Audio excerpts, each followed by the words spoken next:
Hello, church. Pastor Tim here, speaking to you from my home office with a midweek message that focuses again on some of the questions I asked a couple of weeks ago. And we'll complete question number 1 today. When is the time you felt most excited or the deepest connection to this church, to our church? And here's some of the responses I received. I've been the most excited or felt most connected to the church when we first joined. Tori was invited to the youth group play practice, and she was so nervous to come that first night. When we walked into the sanctuary and Amanda said, "Tori, you came," and the kids ran down the aisle to embrace her with hugs, and my heart overflowed with love. And then she said, "Mom, you don't have to stay." We all want to feel special. We all desire to feel noticed in our hearts, and this is one of the places where I felt that way. Another person said the time I felt most connected to the church was when we were doing things that had to do with the family, like a mom's group or participating with other parents in VBS or going to creation.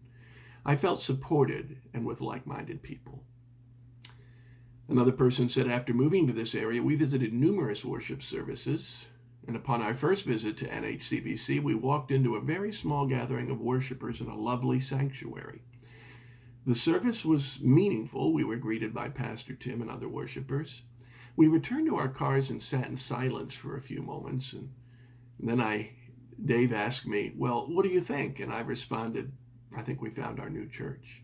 Dave immediately agreed, and the following week we returned to the later service with many worshipers. At the time, we learned the church was merging the two services. Someone else said, "I feel the deepest connection to our church whenever prayer was involved. When Lo went to Washington, D.C. to plead her case for asylum, several of us were in the sanctuary praying for her, and it was obvious the Spirit was present. When I asked my Sunday school class or Tuesday Bible study class to pray for my family, the results are obvious. When Karen needed $1,000 more for school tuition and only had a week to come up with it, we prayed, and a $1,000 scholarship landed in her lap 3 days before her final payment. When Nathan was needing work on his eyes, prayers have seen that God does his work, so the surgeon does not have to. And those are just 2 examples. There are many more." And finally, this response from a longtime member. "This church has been a part of my life since before I can remember. My earliest memory was on Saturday night when my mother would wash my hair and put it in curlers.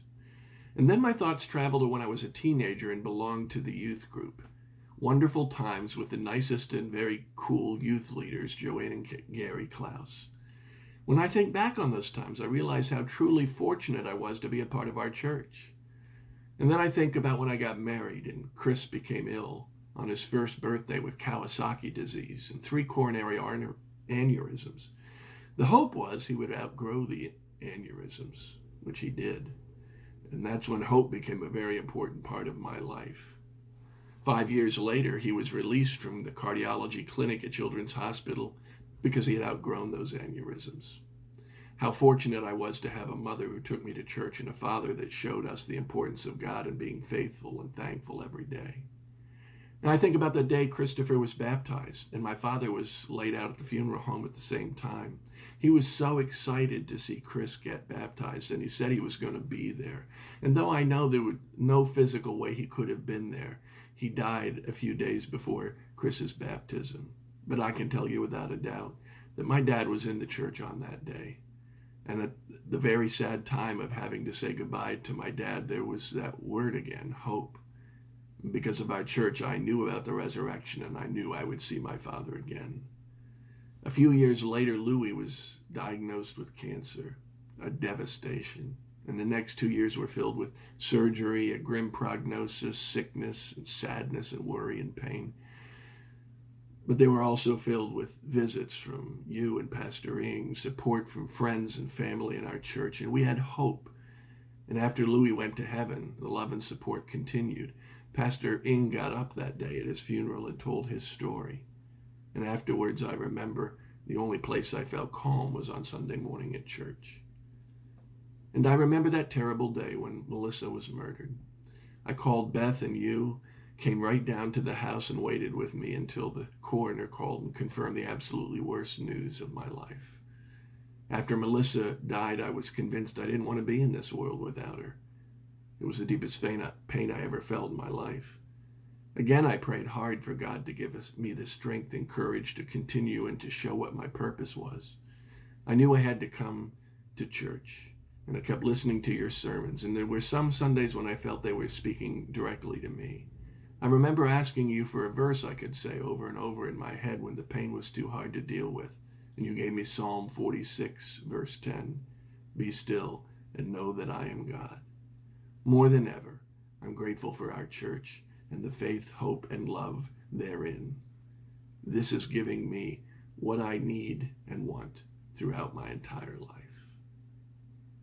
I want to thank you all for sharing what your deepest connection was to the church or is to the church.